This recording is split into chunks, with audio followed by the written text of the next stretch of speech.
Hello മച്ചുമാരി, welcome back to Mallu explainer. ഈ കൊറിയക്കാരുണ്ടല്ലോ, ഇവന്മാർ എവിടുന്ന സിനിമയ്ക്ക് ഇമാതിരി കഥ ഉണ്ടാക്കുന്നതെന്ന് എനിക്ക് തിരിയാത്തത്. ഇവർക്ക് മാത്രം ഇത്രങ്ങാനം ആശയങ്ങൾ, ഐഡിയകൾ ഇത് എവിടുന്നാ കിട്ടുന്നേ? കഥയെക്കുറിച്ച് ചുമ്മാ ചെറിയൊരു കാര്യം പറയാം. നമ്മുടെ കഥാനായകനായിട്ടുള്ള ജോമിന് ഒരു ഹാബിറ്റ് ഉണ്ട്. ബാക്കിയുള്ളവരുടെ ലൈഫിലേക്ക് ചുമ്മാ ഇങ്ങനെ എത്തി നോക്കുക. ഒട്ടും അറിയാത്ത സ്ട്രേഞ്ച് ആയിട്ടുള്ള ഒരാളെ കാണുകയാണെങ്കിൽ അയാളുടെ ലൈഫിലേക്ക് വെറുതെ പോയി നോക്കുക. ഇവന്റെ ഈ ഒരു ശീലം തന്നെ ഇവനിട്ട് ഒരു 8ന്റെ പണി കൊടുക്കുന്നുണ്ട്. അനാവശ്യമായിട്ട് പല ആൾക്കാരുടെ വീട്ടിലേക്കും രാത്രി ഇവൻ കയറി ചെന്ന് നോക്കും. അങ്ങനെ ഒരു ദിവസം കയറി ചെന്ന് നോക്കിയപ്പോ എന്തായിരിക്കും അവൻ കണ്ടിട്ടുണ്ടാവുക? ഞാൻ പറഞ്ഞല്ലോ, ഒരു 8ന്റെ പണി കിട്ടിയെന്ന്. ആ പണി എന്താണ്? അവസാനം കഥയിലൂടെ നമ്മൾ അങ്ങനെ കൊണ്ടുപോയി ദാണ്ട വെക്കുന്ന ടിസ്റ്റുകളോട് ടിസ്റ്റുകൾ 1, 2, 3 എന്ന് പറഞ്ഞിട്ട് അടിപൊളി കഥ മച്ചവരെ. തീർച്ചയായിട്ടും നിങ്ങളെ ത്രില്ലടിപ്പിക്കുക ഒരു കഥ. അപ്പൊ നേരെ നമുക്ക് ഈ ഒരു കഥയിലേക്ക് പോവല്ലേ. So again welcome back to Mallu Explainer. സിനിമയുടെ ആരംഭത്തിൽ തന്നെ കഥാനായകനായിട്ടുള്ള ജോമിനെ കാണുകയാണ്. ആള് വളരെ വ്യത്യസ്തനായിട്ടുള്ള ഒരാളാണ്. അത് ഇൻട്രൊഡക്ഷൻ കേട്ടപ്പോൾ തന്നെ നിങ്ങൾക്ക് മനസ്സിലായിട്ടുണ്ടാവുമല്ലോ. ഇപ്പൊ അവന്റെ ആ ഒരു വീട്ടിന്റെ ഉള്ളിൽ തന്നെ നോക്കുകയാണെങ്കിൽ ഈ ഉറുമ്പിന്റെ പുറ്റും കാര്യങ്ങളൊക്കെ വെച്ച് അതിന് വീട്ടിന്റെ ഉള്ളിൽ അവൻ വളർത്തുകയാണ്. ആരെങ്കിലും ചെയ്യുന്ന ഒരു പരിപാടിയാണ് ഇത്. എന്തായാലും ഒരു വ്യത്യസ്തനായിട്ടുള്ള ആളാണെന്ന് മനസ്സിലായില്ലേ. പിന്നെ ഇവന് വേറൊരു സ്വഭാവം കൂടി ഉണ്ട്. അതെന്താന്ന് വെച്ചിട്ടുണ്ടെങ്കിൽ ഇവന്റെ അടുത്ത് കൂടെ ആരെങ്കിലും ഒരാൾ പോവാണെങ്കിൽ ചുമ്മാ അയാളൊന്ന് ഫോൺ കാണിക്കുകയാണെങ്കിൽ എന്താണ് അയാൾ ഫോണിൽ ചെയ്യുന്നത്? ഇനിയിപ്പോ ഒരു മെസ്സേജ് അയക്കുകയാണെങ്കിൽ എന്താണ് മെസ്സേജ് അയക്കുന്നത്, ആർക്കാ മെസ്സേജ് അയക്കുന്നത്, ഇതൊക്കെ ആ ഒരു നോട്ടം കൊണ്ട്, ആ ഒരു നോട്ടത്തിൽ അവൻ സ്കാൻ ചെയ്തെടുത്ത് കളയും. പിന്നെ വഴിയരികിൽ അറിയാത്തൊരാളെ കാണുകയാണെങ്കിൽ അവനൊരു അതൃപ്പം തോന്നുകയാണെങ്കിൽ ഉറപ്പായിട്ടും അയാളെ ഫോളോ ചെയ്യും. അയാളെ കുറിച്ച് ചുമ്മാ പഠിക്കും, അയാളുടെ ആ ഒരു പേഴ്സണൽ ലൈഫൊക്കെ. ഇതിനെല്ലാത്തിനും പുറമെ അവനൊരു റിയൽ എസ്റ്റേറ്റ് ബിസിനസ് റൺ ചെയ്യുന്നുണ്ട്. അപ്പൊ പല ആളുകളും അവരുടെ ആ ഒരു വീട് വിൽക്കാനായിട്ട് അതിന്റെ ആ ഒരു താക്കോല് ഇവന്റെ കയ്യിൽ, ജോമിന്റെ കയ്യിൽ കൊണ്ടേ കൊടുക്കും. എന്നാൽ അവന്റെ അടുത്ത പ്രധാന വിനോദം ഇവിടെ വെച്ചാ കാണിക്കുന്നത്. അതായത് താക്കോല് കയ്യിൽ കിട്ടിയല്ലോ, ആ വീട്ടിൽ ആരും ഉണ്ടാവില്ല. അപ്പൊ ആരുമില്ലാത്ത ആ ഒരു സമയത്ത് വീട്ടിലേക്ക് കയറി ചെല്ലും. എന്നിട്ട് അവിടുന്ന് മോഷ്ടിക്കലൊന്നുമല്ല. എന്താണ് അവരുടെ ആ ഒരു വീട്, അതിന്റെ ഉൾഭാഗം എന്താണ്, അവരുടെ ആ ഒരു പേഴ്സണൽ ലൈഫ് എന്തൊക്കെയാണ്, ഇതിനെക്കുറിച്ച് അവൻ ഇങ്ങനെ ഞോണ്ടിക്കൊണ്ടിരിക്കും. അത് അവന്റെ ഒരു വല്ലാത്തൊരു എന്റർടൈൻമെന്റ് ആണ്. ഇനി ഇതുപോലെ ഒരുപാട് വീടുകളും അതിന്റെ താക്കോലുകൾ ഉണ്ടാവുമല്ലോ. അപ്പൊ ഈ കയറിയ വീട്ടിൽ തന്നെ അവൻ കയറാതിരിക്കാനായിട്ട് ഒരു അടയാളം എന്നപോലെ ആ വീടിന്റെ ചുമരിലായിട്ട് ഒരു പേപ്പർ വെച്ച് അവന്റെ കൈ കൊണ്ട് തന്നെ അതിന്റെ ഒരു ഫോട്ടോ എടുക്കും. എന്നിട്ട് ആ എടുത്ത ഫോട്ടോ ഉണ്ടല്ലോ, അവന്റെ ഒരു സീക്രട്ട് ആയിട്ടുള്ള റൂം ഉണ്ട്, അവിടെ കൊണ്ടുവന്ന് ഒട്ടിച്ചു വെക്കും. ഇപ്പൊ ആ ഒരു റൂം നിങ്ങൾ നോക്കി എത്രങ്ങാനും ഫോട്ടോസ് ആണ്. അതായത് എത്രയോ വീടുകളിൽ അവൻ ഇതുപോലെ കയറിയിട്ട് അവിടെ ഉണ്ടായിരുന്ന ഓരോ കാര്യങ്ങൾ മനസ്സിലാക്കുകയും അതിന്റെ ഒരു സീക്രട്ടുകൾ അറിയും എല്ലാം ചെയ്യാറുണ്ട്. ഒരു പ്രത്യേകതരം മനുഷ്യനല്ലേ. അങ്ങനെ അവന്റെ ഈ ഒരു പരിപാടികളുമായിട്ട് മുന്നോട്ടേക്ക് പോകുമ്പോൾ ഒരു റെസ്റ്റോറന്റിൽ വെച്ച് ആദ്യമായിട്ട് ജോമിൻ റീനുവിനെ കാണുകയാണ്. അവൻ അവളെ വല്ലാതെ ശ്രദ്ധിക്കാനുള്ള കാരണം തന്നെ അറിയാലോ. ഈ മച്ചാന് തൊട്ടടുത്ത് നിൽക്കുന്ന ആൾക്കാരുടെ ഫോണിലേക്ക് നോക്കുന്നത് അവന്റെ ഒരു ക്രേസ് ആണ്. ഒറ്റയടിക്ക് തന്നെ അവരെന്താ ഫോണിൽ ചെയ്യുന്നതെന്ന് സ്കാൻ ചെയ്യുകയും ചെയ്യും. ഇപ്പൊ റീനു ചെയ്യുന്ന പരിപാടി എന്താ വെച്ചാൽ അവൾ ശരിക്കും ഇപ്പൊ കഴിക്കുന്നത് ഒരു ഹോട്ട് ഡോഗ് ആണ്. എന്നാൽ ഇൻസ്റ്റാഗ്രാമിൽ എന്തോ ഒരു പിക്ചർ ആഡ് ചെയ്തിട്ട് അവളത് പോസ്റ്റ് ചെയ്യാണ്, ഞാനിപ്പോ ഒരു പിസ്സ കഴിക്കാന്ന് പറഞ്ഞിട്ട്. അപ്പൊ അവളോട് നുണ പറയല്ലേ. അവളുടെ ആ ഒരു ക്യാരക്ടർ കുറച്ച് ഇൻട്രസ്റ്റിംഗ് ആണ്. എന്തായാലും അവളെ ഫോളോ ചെയ്യുന്നു ഇവിടെ വെച്ച് ജോമിൻ തീരുമാനിക്കുകയാണ്. അങ്ങനെ അവൾ അറിയാതെ അവളുടെ പിന്നാലെ തന്നെ പോകുന്നുണ്ട്. അവളുടെ ആ ഒരു വീട് കണ്ടുപിടിക്കുകയാണ്. അവളില്ലാത്ത നേരം നോക്കി ഈ പോസ്റ്റ് ബോക്സിലേക്ക് ലെറ്റർ വന്നിട്ടുണ്ടാവുമല്ലോ, അത് അവൾ അറിയാതെ എടുത്തിട്ട് അതിൽ അവളുടെ പേര് നോക്കുന്നുണ്ട്. റീനു എന്ന ഒരു പേര് കിട്ടി. അത് വെച്ച് ഇൻസ്റ്റാഗ്രാമിൽ അവളുടെ ID സെർച്ച് ചെയ്ത് നോക്കുമ്പോൾ ആളെ കിട്ടുകയാണ്. പിന്നെ ആ ഒരു പ്രൊഫൈലും കാര്യങ്ങളൊക്കെ വിശദമായിട്ട് നോക്കിയ സമയത്താണ് മനസ്സിലാവുന്നത് ആളൊരു നല്ല സോഷ്യൽ വർക്കറാണ്. തെരുവ് കിടക്കുന്ന നായ, അതുപോലെ തന്നെ കുട്ടികൾ, ഇവർക്കൊക്കെ ഫുഡ് കൊടുക്കുക, അങ്ങനെയുള്ള നല്ല നല്ല ആക്ടിവിറ്റികൾ. ഇതൊക്കെ സത്യമാണോ, ഇതിന്റെ പിന്നിൽ മറ്റെന്തെങ്കിലും ഉണ്ടാവുമോ എന്നൊക്കെ ഒരു സംശയം ഇപ്പൊ ജോമിന് അനാവശ്യമായിട്ട് വരികയാണ്. അതുകൊണ്ട് അവളെ എന്തായാലും 100% ഫോളോ ചെയ്യുന്നതന്നെ ജോമിൻ തീരുമാനിക്കുകയാണ്. അങ്ങനെ അവളില്ലാത്ത ആ ഒരു സമയം നോക്കി നേരെ അവളുടെ വീട്ടിലേക്ക് ചെല്ലുന്നുണ്ട്. അതൊരു 4 അക്ക പാസ്വേഡ് കോഡ് അതിനുണ്ടായിരുന്നു കേട്ടോ. അപ്പോൾ ഇച്ചിരി പൊടിയെല്ലാം ഇട്ടുകൊണ്ട് അവൾ ഏതൊക്കെ നമ്പറാണ് പ്രസ് ചെയ്തേ എന്ന് അവൻ എടുക്കാൻ നോക്കുന്നുണ്ട്. എന്നാൽ ആ ഒരു വിദ്യ പാളി പോവാണ്, തുറക്കാൻ പറ്റിയില്ല. ഇപ്പോ വേറെ എന്തെങ്കിലും ഐഡിയ നോക്കാം, പിന്നെ ഒരു ദിവസം വരാന്ന് പറഞ്ഞിട്ട് അവൻ തിരിച്ചു പോവാണ്. പിറ്റേ ദിവസം രാവിലെ ഇപ്പൊ ജോമിൻ ഓഫീസിലിരിക്കുമ്പോൾ അങ്ങോട്ടേക്ക് റീന് വരുന്നു. അവനാകെ പേടിച്ചുപോയി. ഇനി ഫോളോ ചെയ്യുന്ന കാര്യം, അവളുടെ വീട്ടിലേക്ക് പോയ കാര്യം, ഇതൊക്കെ അവൾ അറിഞ്ഞിട്ടാണോ വരുന്നത്? അപ്പൊ ആ ഒരു കാര്യം ആലോചിച്ച് അവന് ചെറിയൊരു പേടി ഉള്ളിലുണ്ട്. എന്നാൽ റീനു ഇങ്ങോട്ടേക്ക് വന്നിട്ട് അവനെ കണ്ടതായിട്ട് പോലും നടിക്കുന്നില്ല. അതായത് റീനുവിന് ഈ ജോമിൻ അറിയേയില്ല, അവൾ ഈ ജോമിനെ ശ്രദ്ധിച്ചിട്ടേ ഇല്ല. ശരിക്കും റീനു എന്തിനാണ് ഇങ്ങോട്ടേക്ക് വന്നത്? അവളുടെ വീടും ഇതുപോലെ വിൽക്കണം, അപ്പൊ അതിന്റെ ആ ഒരു ചാവി ഏൽപ്പിച്ച് നിങ്ങൾ നല്ലൊരു ബയറെ നോക്കുന്നു പറഞ്ഞിട്ട് ആ ഒരു ആവശ്യത്തിന് വന്നതാണ്. തേടിയ വള്ളിയിൽ കാലി ചുറ്റി എന്ന അവസ്ഥയാവുകയാണ്. അതായത് ഈ പെൺകുട്ടിയെ കുറിച്ച് കൂടുതലായിട്ട് അറിയണമെന്ന് നമ്മുടെ ജോമിന് ആഗ്രഹം ഉണ്ടായിരുന്നു. എന്നാൽ അവളുടെ വീടിന്റെ താക്കോല് തന്നെ ഇപ്പൊ അവന് കിട്ടിയിരിക്കുകയാണ്. താക്കോല് കിട്ടി പിറ്റേ ദിവസം തന്നെ അവൾ ഇല്ലാത്ത ആ ഒരു സമയം നോക്കി നേരെ അവളുടെ ആ ഒരു വീട്ടിലേക്ക് ചെല്ലാണ്. സത്യം പറയുകയാണെങ്കിൽ വീട് തുറന്ന് ഉള്ളിലേക്ക് കയറിയപ്പോൾ എന്താ അടിപൊളി സ്മെല്ല്. അത്രയും അടിപൊളിയായിട്ട് തന്നെ ആ ഒരു വീടിനെ നല്ല രീതിയിൽ മെയിൻറ്റെയിൻ ചെയ്തു കൊണ്ടുപോകുന്നുണ്ട്. പിന്നീട് അവൾ ഉപയോഗിക്കുന്ന പെർഫ്യൂംസ്, അവളുടെ ആ ഒരു ടേബിൾ, ഇതെല്ലാം നല്ല വിശദമായിട്ട് തന്നെ ജോമിൻ പരിശോധിക്കുകയാണ്. ഇവന്റെ ഈ ഒരു ആറ്റിറ്റ്യൂഡ് കണ്ടാൽ വിചാരിക്കും ഒരു ഇൻവെസ്റ്റിഗേറ്റീവ് ഓഫീസർ ആണെന്ന്. ഞാൻ ആദ്യമായിട്ടാണ് ഒരാൾ ഇങ്ങനത്തെ ഒരു ഹോബി കാണുന്നത്. അതായത് സിനിമകളിൽ പല ഹോബികളും കണ്ടിട്ടുണ്ട്, ഇതുപോലെ ഒന്ന് ആദ്യമായിട്ടാണ്. പിന്നീട് അവൻ നേരെ ബാത്റൂമിലേക്ക് കയറുകയാണ്. ബാത്റൂമിലേക്ക് വന്ന് നോക്കുമ്പോൾ ലൈറ്റ് എല്ലാം ചെറുതായിട്ട് ബ്ലിങ്ക് ആവുന്നുണ്ട്. ഇലക്ട്രിസിറ്റിയിൽ എന്തോ ഒരു പ്രശ്നമുണ്ട്. അവന്റെ സ്വന്തം വീട് പോലെ കണ്ടുകൊണ്ട് ഇപ്പൊ അത് അവൻ നേരെയൊക്കെയാണ്. അതുപോലെ പ്ലംബിംഗ് വർക്കിൽ എന്തെങ്കിലും മിസ്റ്റേക്ക് ഉണ്ടോ ഇത് നോക്കാനായിട്ട് പൈപ്പും കാര്യങ്ങളൊക്കെ ഊരി നോക്കുമ്പോൾ ഇതിന്റെ ഉള്ളിലായിട്ട് മുടി, കോൺടാക്ട് ലെൻസ്, അങ്ങനെ ഓരോ കാര്യങ്ങൾ കുടുങ്ങി ഒക്കെ എടുക്കുകയാണ്, ഇതൊക്കെ ഒന്ന് ക്ലീൻ ചെയ്തെടുക്കുകയാണ് അവൻ. എന്നിട്ട് വീട് എങ്ങനെയാണോ ഉണ്ടായിരുന്നത് അത് അതുപോലെ തന്നെ അവൻ വെക്കുകയാണ്. ഇതിനുശേഷം റീനുവിനെ കാണിക്കുന്നുണ്ട്. അതായത് റീനുവിന്റെ നായ പൂച്ചക്കുട്ടി അങ്ങനെ എന്തോന്ന് അത് ഈ റോഡിലൂടെ ക്രോസ് ചെയ്യുമ്പോൾ ചെറുതായിട്ടൊന്ന് ആക്സിഡന്റ് സംഭവിച്ചു. അതിന് വേഗം തന്നെ എടുത്തുകൊണ്ട് അവൾ ഹോസ്പിറ്റലിലേക്ക് പോവാണ്. ഈ ഒരു കാര്യം വരെ അവൾ ലൈവായിട്ട് ഇടുന്നുണ്ട്. സോ ഇതൊക്കെ ചെയ്യുമ്പോഴും അവളുടെ പിന്നാലെ തന്നെ ജോമിൻ ഉണ്ടായിരുന്നു. അങ്ങനെ കുറച്ചധികം ദിവസങ്ങൾ കടന്നു പോവാണ്. ഓൾറെഡി 2 തവണ ഇപ്പൊ ജോമിൻ റീനുവിന്റെ വീട്ടിലേക്ക് പോയിട്ടുണ്ട്. പിന്നീട് 3ാമതും അവൻ പോവാറുകയാണ്. കാരണം അന്ന് വന്നപ്പോൾ ഇലക്ട്രിസിറ്റിയിലെ ചെറിയ പ്രശ്നങ്ങൾ ഉണ്ടായിരുന്നല്ലോ, അത് പൂർണ്ണമായിട്ടും ശരിയാക്കാൻ പറ്റിയിട്ടില്ല. അപ്പൊ ഇത്തവണ പോയിട്ട് അത് നേരാക്കാം എന്നുള്ള ഒരു പദ്ധതിയിലാണ് അവൻ നേരെ റീനുവിന്റെ വീട്ടിലേക്ക് പോകുന്നത്. പോയി വാതിൽ തുറന്നു ഉള്ളിലേക്ക് കയറി അവൻ ശരിക്കും ഞെട്ടിത്തരിച്ച് ഷോക്കായി നിൽക്കുകയാണ്. കാരണം എന്താണ്, അവന് ഈ വീട് വിൽക്കാൻ ഏൽപ്പിച്ച റീനു അവിടെ ഉണ്ടായിരുന്ന ആ ഒരു സോഫയിൽ രക്തത്തിൽ കുളിച്ചു കിടക്കുകയാണ്. ഒരനക്കം പോലും ഇല്ല. പൂർണ്ണമായിട്ടും ക്രൂരമായിട്ട് അവൾ മരണപ്പെട്ടു കഴിഞ്ഞു. ഇവിടെ വെച്ച് എന്താ ചെയ്യേണ്ടതെന്ന് ഈ ജോമിന് ഒന്നും മനസ്സിലാവുന്നില്ല. പോലീസിനെ അറിയിച്ചാലോ? പക്ഷെ അവൻ ഈ ഒരു വീട്ടിലേക്ക് വന്നത് അത് അവരുടെ പെർമിഷൻ ഇല്ലാതെയാണ്, അതായത് വീട്ടു ഉടമയുടെ പെർമിഷൻ ഇല്ലാതെ. അപ്പൊ ഈ ഒരു കാര്യം പറഞ്ഞ് സ്റ്റേഷനിലേക്ക് പോയാൽ അവർ ഇവനെ പിടിച്ച് കള്ളനാക്കുമല്ലോ. അതുകൊണ്ട് തന്നെ ജോമിൻ ഒരു കാര്യം തീരുമാനിക്കുകയാണ്, എങ്ങനെങ്കിലും ഈ ഒരു വിവരം പോലീസുകാരെ അല്ലെങ്കിൽ ബാക്കിയുള്ളവരെ അറിയിക്കണമല്ലോ. ഒരു 2 കസ്റ്റമേഴ്സിനെ പിടിച്ച് അവരെ ഈ വീട് കാണിക്കാം എന്നുള്ള രീതിയിൽ ഇങ്ങോട്ടേക്ക് കൊണ്ടുവരാം. എന്നിട്ട് 3 പേരും ഒരുമിച്ച് കാണുന്നത് പോലെ ആക്കിയാലോ. ആ ഒരു കാര്യം പ്ലാൻ ചെയ്യുന്ന കരുതിയിട്ട് ജോമിൻ ഈ വിചാരിച്ചതുപോലെ തന്നെ 2 കസ്റ്റമേഴ്സിനെയും കൂട്ടി ഇങ്ങോട്ടേക്ക് വരികയാണ്. അപ്പൊ ഇവര് 3 പേരും വാതിൽ തുറന്നു നോക്കുമ്പോൾ മരണപ്പെട്ട് കിടക്കുന്ന റീനുവിനെ കാണുമല്ലോ. സോ 3 പേരും ആദ്യമായിട്ട് ഈ ഒരു ബോഡി കണ്ടു എന്ന് പോലീസിൽ പോയിട്ട് റിപ്പോർട്ട് ചെയ്യാം. എന്നാൽ അവിടെ എത്തിയ സമയത്ത് അടുത്ത ട്വിസ്റ്റ് അതാ, രക്തത്തിൽ കുളിച്ച് കിടന്ന റീനുവിന്റെ ബോഡി ഇപ്പൊ നിലവിൽ അവിടെ കാണാനില്ല. അതുപോലെ തന്നെ സോഫയിൽ നിറയെ രക്തമായിരുന്നല്ലോ. ആ സോഫ ഇപ്പൊ നല്ല ക്ലീൻ ആയിട്ട് കിടക്കുകയാണ്. പേടിച്ചു പോയി അവൻ ബാത്റൂമിൽ പോയി നിൽക്കുകയാണ്. നെഞ്ചൊക്കെ പെട്ടപ്പെട്ടാന്നിരിക്കുകയാണ്. കാരണം എന്താ, ഈ ബോഡി പെട്ടെന്ന് തന്നെ ഇവിടുന്ന് കാണാതായിട്ടുണ്ടെങ്കിൽ അവൻ നേരത്തെ ഇങ്ങോട്ടേക്ക് വന്ന് കയറിയപ്പോൾ ആ ഒരു കൊലയാളി ഇവിടെ ഉണ്ടായിട്ടുണ്ടാവും. കഷ്ടിച്ചാണ് അയാളുടെ കയ്യിൽ നിന്നും രക്ഷപ്പെട്ടത്. അതുപോലെ തന്നെ അയാൾ അല്ലെങ്കിൽ ആ ഒരു കൊലയാളി എന്നെ കണ്ടിട്ടുണ്ടാവോ എന്നുള്ള ആ ഒരു പേടി കൂടെ. എന്തായാലും നിലവിൽ ഈ ഒരു വിഷയം ആരോടും പറയണ്ട, ഇതങ്ങനെ മിണ്ടാണ്ട് നിൽക്കാം, അതാണ് തടിക്ക് നല്ലത് എന്ന് കരുതിയിട്ട് ജോമിൻ ആരോടും ഈ ഒരു കാര്യം ഷെയർ ചെയ്യുന്നില്ല കേട്ടോ. എന്തായാലും കുറച്ച് ദിവസം കഴിഞ്ഞ് റീനുവിനെ കാണാതാകുമ്പോൾ പോലീസുകാർ എന്നെ അന്വേഷിച്ച് വന്നോളും, വെറുതെ ഞാനായിട്ട് പോയിട്ട് പറഞ്ഞ പണി മേടിക്കണ്ടെന്ന് അവൻ തീരുമാനിച്ചിട്ടുണ്ട്. അങ്ങനെ കുറച്ച് ദിവസം കഴിഞ്ഞു. ഈ പറഞ്ഞതുപോലെ തന്നെ ആൻസി എന്ന് പറഞ്ഞ ഈ റീനുവിന്റെ ഒരു കൂട്ടുകാരിയുണ്ട്. കുറച്ച് ദിവസമായിട്ട് അവളെ വിളിച്ചിട്ട് കിട്ടുന്നുമില്ല, അവൾക്ക് എന്താ സംഭവിച്ചെന്ന് അറിയുന്നില്ല. അതുകൊണ്ട് തന്നെ പോയിട്ട് അവള് സ്റ്റേഷനിൽ കംപ്ലൈന്റ് കൊടുക്കുകയാണ്. സോ ഓഫീസർമാർ കാര്യങ്ങൾ ചോദിക്കുന്നുണ്ട്, അവസാനം എപ്പോഴാണ് വിളിച്ചത്, അവൾ എന്തെങ്കിലും പറഞ്ഞായിരുന്നു? ഇപ്പൊ ഈ ഒരു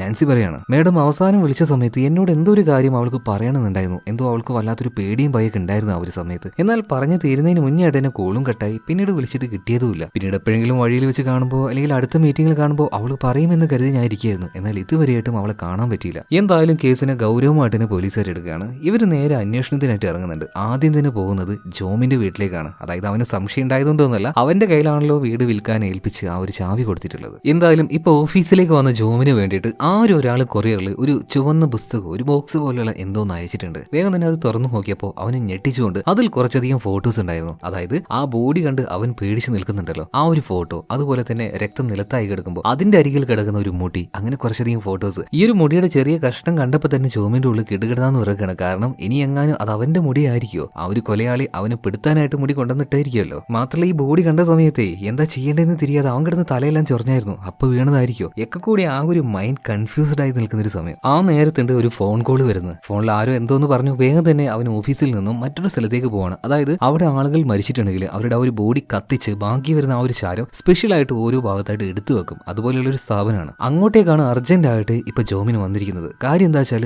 അവന്റെ അമ്മയുടെ ആ ഒരു ചിതാഭസ്മം അത് എടുത്തു വെച്ച ആ ഒരു ഷെൽഫ് ഉണ്ടല്ലോ, അത് ആരോ തകർത്ത് അതിന്റെ ഉള്ളിലുണ്ടായിരുന്ന അവന്റെ അമ്മയുടെ ഫോട്ടോ തന്നെ പല കഷ്ണങ്ങളായിട്ട് കീറി കളഞ്ഞിട്ടുണ്ട്. എന്ന് ഇത് ആരാണ് ചെയ്തതെന്ന് ഇവർക്കൊന്നും യാതൊരു പിടുത്തവുമില്ല. എന്തായാലും ഇതേ സമയത്ത് ജോമിനെ നമ്മുടെ ഇൻസ്പെക്ടർ വിളിക്കുകയാണ്. അവനോട് കാര്യങ്ങൾ ചോദിച്ചറിയാനായിട്ട് നേരെ ഓഫീസിലേക്ക് വന്നിട്ടുണ്ട്. പോലീസിനെ കണ്ട സമയത്ത് തന്നെ അവന്റെ ഉള്ളിൽ വല്ലാത്തൊരു പേടി വരുന്നുണ്ട്. അതായത് ഒരു ഇച്ചിരി കള്ളത്തരം അവന്റെ ഭാഗത്തുണ്ടല്ലോ. ഇപ്പൊ അങ്ങനെ ഒരു ചാവി നിന്റെ കയ്യിൽ തന്നിട്ടുണ്ടെന്ന് ചോദിക്കുമ്പോൾ വിൽക്കാനായിട്ട് ഒരു ഡ്യൂപ്ലിക്കേറ്റ് കീ എന്റെ കയ്യിൽ തന്നിട്ടുണ്ട്.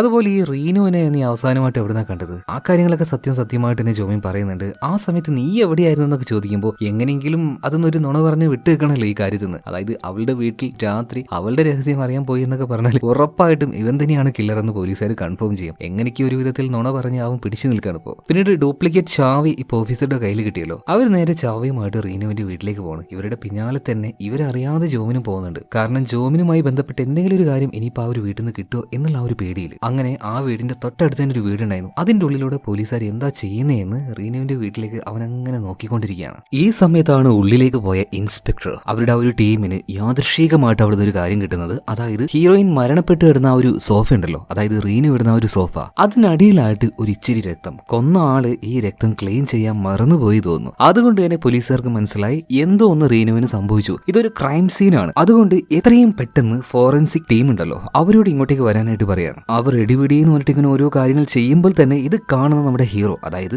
ജോമിന്റെ ഉള്ളിൽ വല്ലാത്തൊരു പേടി അങ്ങനെ വരികയാണ്. കാരണം അവരെന്തോ ഒന്ന് കണ്ടുപിടിച്ചിട്ടുണ്ട്. അത് കറങ്ങി തിരിഞ്ഞ് അവന്റെ നേർക്കന്നെ വരും. അപ്പൊ അതിന് മുന്നേ ആയിട്ട് യഥാർത്ഥ കില്ലർ ആരാണ് അത് കണ്ടുപിടിച്ചേ മതിയാവൂ. അവനൊന്നും നോക്കിയില്ല, നേരെ വീട്ടിലേക്ക് പോകുന്നുണ്ട്. വീട്ടിലേക്ക് പോയിട്ട് തന്നെ റീന ഒരു സോഷ്യൽ മീഡിയ ഇൻഫ്ലുവൻസർ ആണല്ലോ. അപ്പോൾ അവളുടെ ഒരു സോഷ്യൽ മീഡിയ അക്കൗണ്ട് തന്നെ അവൻ പൂർണ്ണമായിട്ട് കുത്തിയിരുന്ന് ചെക്ക് ചെയ്യണം. കമന്റ് ബോക്സ്, ബാക്കിയുള്ള കാര്യങ്ങൾ. അവന് നേരത്തെ മനസ്സിലായ ഒരു കാര്യം ഇവിടെ വെച്ച് കൂടുതലായിട്ട് മനസ്സിലാവുന്നുണ്ട്. അതായത് തെരുവിൽ കിടക്കുന്ന നായ്ക്കളൊക്കെ കൂടുതലായിട്ട് ഈ റീനു എടുത്ത് വളർത്താറുണ്ട്. അങ്ങനെയുള്ള ഒരു കാര്യം റീനു ചെയ്യുന്നത് കൊണ്ട് തന്നെ ഡോഗ്സിനെ ഒരുപാട് ഇഷ്ടപ്പെടുന്ന ആൾക്കാർ അവൾക്കായിട്ട് ചെറിയ ചെറിയ ഫണ്ടുകളൊക്കെ അയച്ചു കൊടുക്കും. എന്നാൽ കിട്ടുന്ന ഓരോ ഫണ്ടും ഒരു രൂപ പോലും ഇല്ലാതെ ഇതെങ്ങനെ ചെലവഴിച്ചു, നായ്ക്കളെ എന്ത് ചെയ്തു എന്നുള്ള ഒരു വിവരം കറക്റ്റ് ആയിട്ട് സോഷ്യൽ മീഡിയയിലൂടെ അവൾ അപ്ഡേറ്റ് ചെയ്യും. ഓക്കെ, ചെയ്യുന്നത് നല്ല കാര്യം തന്നെയാണ്. അതിനുവേണ്ടി ഡോഗിനെ സ്നേഹിക്കുന്ന ആൾക്കാർ പൈസ കൊടുക്കുന്നുണ്ട്. എന്നാൽ അവളുടെ ആ ഒരു കമന്റ് ബോക്സ് ഒരുപാട് ചെക്ക് ചെയ്ത സമയത്ത് ജോമിനൊരു കമന്റ് കാണാൻ പറ്റി. ഇവള് നിങ്ങൾ വിചാരിക്കുന്ന പോലെയല്ല, ആള് തരികിടയാണ്. അവളുടെ യഥാർത്ഥ കാര്യം അറിയണമെങ്കിൽ ദാ എന്റെ വീഡിയോയിലേക്ക്, എന്റെ ചാനലിലേക്ക് വന്നിട്ട് ഒരു കമന്റും അതിന്റെ കൂടെ ഒരു ലിങ്കും കൊടുക്കുകയാണ്. അതെന്താണെന്ന് അറിയാൻ വേണ്ടി ജോമിൻ ഇപ്പൊ ഒരു ലിങ്കിൽ ക്ലിക്ക് ചെയ്യാണ്. നോക്കിയപ്പോ ആരാണ്,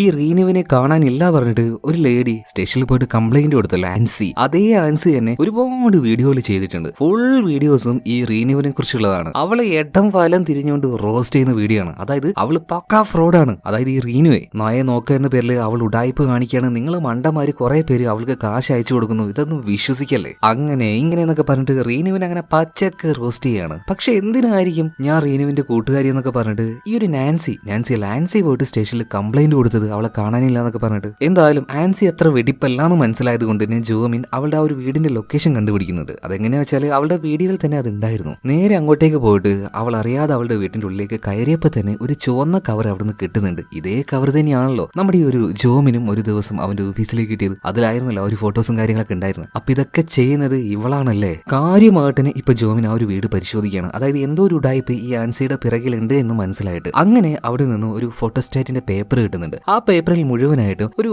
കമന്റ് ബോക്സിലെ കമന്റ് സെക്ഷന്റെ ഒരു ഫോട്ടോസ്റ്റാറ്റ് ആയിരുന്നു. അതിൽ ബി വിത്ത് യു എന്നൊരു ഐഡിയയുമായിട്ട് ഈ ഒരു നാൻസി ഉണ്ടല്ലോ ഭയങ്കരമായിട്ട് ഒരു അത്ര രസമില്ലാത്ത രീതിയിൽ ചാറ്റ് ചെയ്ത് കുറെ കമന്റ്സിൽ ഇങ്ങനെ കാണുന്നുണ്ട്. എന്നാൽ ബി വിത്ത് യു ആ ഒരു ഐഡി അത് എവിടെയോ കണ്ടിട്ടുണ്ടല്ലോ എന്നിങ്ങനെ ജോമിൻ ആലോചിച്ച് നിൽക്കുന്ന സമയത്താണ് എവിടെയോ അത് കണ്ടിട്ടുണ്ട്. അവിടെ തന്നെ, അതായത് റീനുവിന്റെ വീഡിയോസിന്റെ കമന്റ് ബോക്സിൽ. അപ്പൊ തന്നെ അവിടെ ഉണ്ടായിരുന്ന ആൻസിയുടെ കമ്പ്യൂട്ടറിന് മുന്നിലേക്ക് പോവാണ്. എന്നിട്ട് റീനുവിന്റെ പ്രൊഫൈലിൽ പോയിട്ട് ആ ഐഡി വെച്ച് ബി വിത്ത് യു അത് വെച്ച് നോക്കുന്ന സമയത്ത് അയാളുടെ പേരിൽ ഒരുപാട് കമന്റുകൾ വന്നിരിക്കുകയാണ്. കുറച്ചധികം മോശമായിട്ട് തന്നെ. എന്നോട് സംസാരിക്കണം, എന്നോട് മിണ്ടണം, എന്റെ അടുത്തേക്ക് വരണം, അങ്ങനെയൊക്കെ പറഞ്ഞിട്ടുള്ള ഭയങ്കര ഒരു ടോക്സിക് ആയിട്ടുള്ള ഒരു കമന്റോളി. എന്തായാലും അവന്റെ പ്രൊഫൈൽ കൂടുതലായിട്ട് പരിശോധിച്ചപ്പോൾ മറ്റൊരു കാര്യം കൂടെ ജോമിന് മനസ്സിലായി. ഈ റീന് ഏത് രീതിയിലാണോ ഒരു ഫോട്ടോ പോസ്റ്റ് ഇടുന്നത് അതേ രീതിയിൽ തന്നെ ഇവനും ഇടും. അതെങ്ങനെയാന്ന് വെച്ചിട്ടുണ്ടെങ്കിൽ ഇപ്പൊ ഒരു റെസ്റ്റോറന്റിൽ പോയിട്ട് അവള് ബാഗ് പിടിച്ച് ഒരു ഫോട്ടോ എടുക്കാൻ വെച്ചോ, അതേ സ്ഥലത്ത് അതേ ലൊക്കേഷനിൽ പോയിട്ട് അതേ ബാഗ് പിടിച്ചുകൊണ്ട് അവനും ഒരു ഫോട്ടോ എടുക്കും. ഇതുപോലെ റീനു എടുത്ത എല്ലാ ഫോട്ടോകളുടെ ആ ഒരു എന്താ പറയാ ഐഡിയയിലും അവൻ അതുപോലെ തന്നെ റീക്രിയേറ്റ് ചെയ്തെടുക്കുന്നുണ്ട്. സോ